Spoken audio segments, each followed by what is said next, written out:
Welcome back to day 26 of my 30 days hair grow series. जैसा कि आप सभी को पता है, मैंने 30 डेज सीरीज़ स्टार्ट करी है, जिसके अंदर मैं छोटे से मेथी दाने यानी फेनुग्रीक सीड्स के अलग अलग तरीके से बालों में इस्तेमाल करना बताऊंगी। तो आज मैं आपके लिए मेथी दाने से एक नेचुरल हेयर डाई लेकर आई हूँ, नेचुरल कलर लेकर आई हूँ, जो आपके बालों में न्यूट्रिशन भी देगा, साथ ही आपके बालों में एक बहुत ही अच्छा कलर देगा। तो वीडियो को शुरू करने से पहले मेरी एक रिक्वेस्ट है, अगर आप इस सीरीज़ से जुड़ना चाहते हो तो मेरे चैनल को सब्सक्राइब करना बिल्कुल मत भूलना। साथ ही अगर आपको वीडियो से रिलेटेड कोई क्वेरी हो या हेयर से रिलेटेड कोई भी क्वेरी है तो आप मुझसे कमेंट करके पूछ सकते हो, मैं आपके कमेंट का रिप्लाई ज़रूर करूँगी। तो चलिए वीडियो को शुरू करते हैं। इसके लिए हमें किसी भी बर्तन के अंदर 2 गिलास पानी डालना है। पानी डालने के बाद इसके अंदर हम 3 छोटा चम्मच मेथी दाने का डालेंगे, 1 छोटा चम्मच निगेला के बीज यानी कलौंजी के बीज डालेंगे, 2 छोटा चम्मच हम अलसी के बीज डालेंगे जिसे हम फ्लैक्सीड बोलते हैं, 1 छोटा चम्मच हम यहाँ पर चाय पत्ती डालेंगे, 4 से 5 हम यहाँ पर लौंग डालेंगे। अब हम इसके अंदर करी पत्ते का इस्तेमाल करेंगे, तो यहाँ पर मैंने 15 से 20 करी पत्ते का इसके अंदर इस्तेमाल किया है। सभी चीज़ों को अच्छे से मिलाने के बाद अब हम इसे गैस फ्लेम पे 10 से 15 मिनट तक के लिए अच्छे से बॉईल होने के लिए रख देंगे। हमें इसे 10 से 15 मिनट तक हाई फ्लेम पे खौला लेना है। उसके बाद हमें इसे ठंडा बिल्कुल नहीं करना है, क्योंकि हमने इसके अंदर फ्लैक्सीड डाला है, अलसी के बीज डाला है। अगर आप इसे ठंडा होने के लिए रख दोगे तो ये जेल बेस बन जाएगा, तो इसलिए हमें खौलाने के बाद इसको तुरंत स्ट्रेनर से छान कर अलग कर लेना है। तो यहाँ पर मैंने इसे तुरंत स्ट्रेनर से छान लिया था और इस पानी को हम एक अलग बर्तन में रख लेंगे, क्योंकि अगर आप इसके अंदर ही छोड़ दोगे तो अलसी की वजह से ये जेल बन जाएगा और हम हीना पाउडर इसके अंदर फिर सोक नहीं कर पाएंगे। अब हम यहाँ पर दूसरा प्रोसेस समझेंगे। अगर आपको बाल अपने काले करने हैं तो आप लोहे के बर्तन का इस्तेमाल कीजिएगा। अगर आपको मेहंदी का जो नेचुरल कलर होता है वही चाहिए तो आप किसी भी बर्तन का इस्तेमाल कर सकते हो, जैसा कि स्टील, प्लास्टिक के बर्तन का। तो यहाँ पर मुझे मेहंदी का नेचुरल कलर चाहिए था, इसलिए यहाँ पर मैंने स्टील के बर्तन का इस्तेमाल किया है। अपने बालों की लेंथ के अकॉर्डिंग यहाँ पर मैंने मेहंदी ली है। मेहंदी आप कोई सी भी ब्रांड की अच्छी ले सकते हो, जो भी आप इस्तेमाल करते हो। मैंने ये मेहंदी सोदत से मंगवाई थी, जहाँ पर मेहंदी का कल्टीवेशन होता है, जहाँ पर मेहंदी की पैदावार होती है। अगर आपको कोई भी ब्रांड समझ नहीं आ रहा है तो बाबा रामदेव का जो पतंजलि ब्रांड है वो सबसे अच्छी मेहंदी होती है। उसके अंदर सारे इंग्रेडिएंट्स भी मिले हुए आते हैं, तो मैं अक्सर वो वाला ब्रांड भी इस्तेमाल करती हूँ। बाकी अगर आप और कोई ब्रांड इस्तेमाल करते हैं, आपको अच्छा लगता है, तो आप उसका इस्तेमाल कीजिएगा। मेहंदी को अच्छे से मिलाने के बाद अब हम इसके अंदर और चीज़ें ऐड करेंगे। तो यहाँ पर मेहंदी का अच्छा कलर आए, इसके लिए यहाँ पर मैंने एक छोटा पैकेट कॉफ़ी पाउडर का डाला है। साथ ही यहाँ पर हमने एंटी फंगल, एंटी डैंड्रफ के लिए नीम पाउडर का इस्तेमाल किया है। ये मैंने घर पर ही सुखाकर बनाया था। अगर आपके पास नहीं है तो आप बाज़ार से भी मंगवा सकते हो। साथ ही इसके अंदर मैंने बीटरूट पाउडर का इस्तेमाल किया है, जो आपके बालों के लिए बहुत अच्छा होता है और एक नेचुरल कलर आपके बालों को ये देगा। बीटरूट पाउडर यानी चुकंदर का पाउडर डालना बिल्कुल ऑप्शनल है, ये ज़रूरी नहीं है। अगर आप डाल सकते हो तो आप ज़रूर डालिएगा।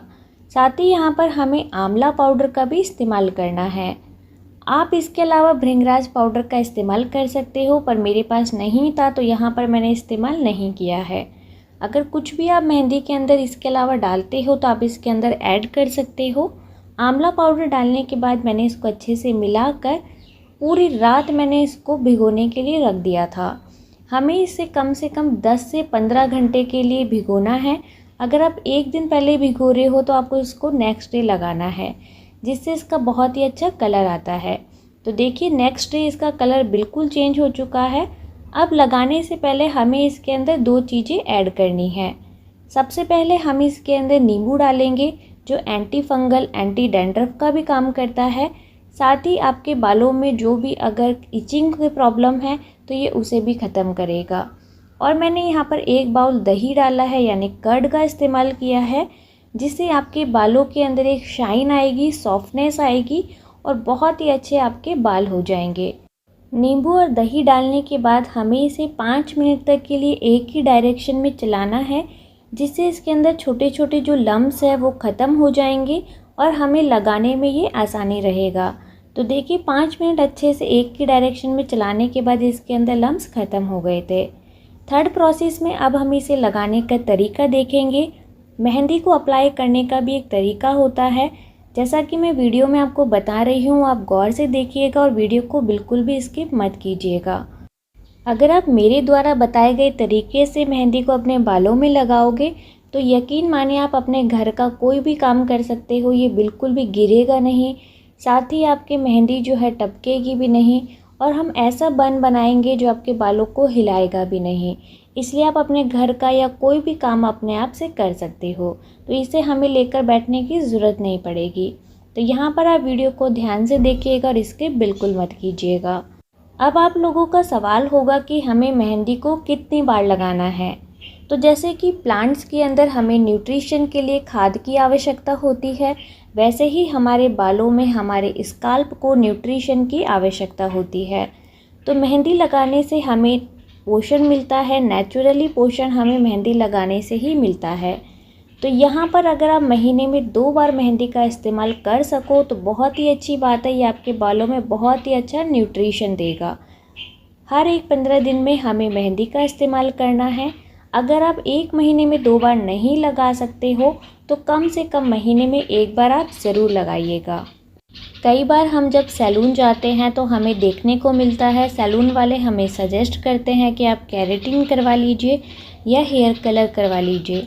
उस टाइम तो आप उनकी बातों में आकर सब कुछ करवा लेते हैं, पर लॉन्ग टर्म में आपके बाल झड़ने लगते हैं, बाल और ज़्यादा सफ़ेद होने लगते हैं। इसलिए मैंने आज तक कभी भी बाहर से कोई ट्रीटमेंट नहीं लिया है। केराटिन नेचुरल कलर का मैं इस्तेमाल करती हूँ, नेचुरल ही मैं अपने बालों में केराटिन करती हूँ। मैं हर वीडियो में बताती हूँ मेरे बाल बहुत ज़्यादा लंबे थे, मैं ट्रिम करवाने गई थी तो मेरे बाल वहाँ पर छोटे कर दिए। जब मैं अपनी वीडियो को वॉइस ओवर कर रही थी तो पीछे एक बहुत ही प्यारी चिड़िया आकर बैठ गई थी और वो बहुत ही ज़्यादा आवाज़ कर रही थी, तो इसलिए मैं वीडियो में इस आवाज़ के लिए माफ़ी मांगती हूँ। अगर आपको थोड़ा सा डिस्टर्बेंस हो रहा है, वैसे तो चिड़िया की आवाज़ बहुत ही ज़्यादा प्यारी थी, पर फिर भी मैं आपसे माफ़ी चाहती हूँ। तो यहाँ पर देखिए, आपने वीडियो में देखा है मैंने किस तरीके से अपने बालों में मेहंदी अप्लाई करी है। एक बढ़िया सा बन बनाकर मैंने यहाँ पर तैयार कर लिया था। अब आप इसको लगाकर कुछ भी काम कर सकते हो। देखिएगा वीडियो में ये बिल्कुल भी हिलता भी नहीं है। अब आपके मन में एक सवाल होगा कि हमें इसे कितनी देर के लिए रखना है।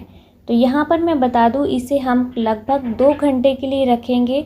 इसे हमें बिल्कुल सुखाना नहीं है, 2 घंटे में ये थोड़ा थोड़ा सूखने लगती है, तो इसे अच्छे से हमें नहीं सुखाना है। अगर आप इसे अच्छे से सुखा लोगे तो आपको हेयर फॉल होगा जब आप इसे वॉश करोगे। तो यहाँ पर 2 घंटे बाद हम बालों को धो लेंगे, उसके बाद आप रिज़ल्ट देखकर चौंक जाओगे। तो यहाँ पर वीडियो में बने रहिएगा और रिज़ल्ट देखने के लिए तैयार हो जाइए।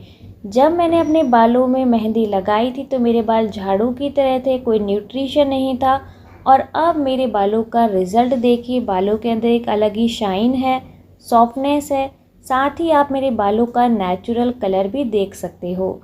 बाल धूप में इतने ज़्यादा चमक रहे हैं ना, लग रहा है कि मैंने बाहर से सैलून में जाकर कलर करवाया है। आपको एक बात का ध्यान रखना है, जिस दिन आपने मेहंदी लगाई है उसी दिन आपको सेम डे रात को अपने बालों में सरसों के तेल की मालिश करनी है और नेक्स्ट डे आप शैम्पू से वॉश कर लीजिएगा। सरसों के तेल की मालिश करने से आपका रंग और भी ज़्यादा गहरा हो जाएगा और बाल और भी ज़्यादा सॉफ्ट हो जाएंगे।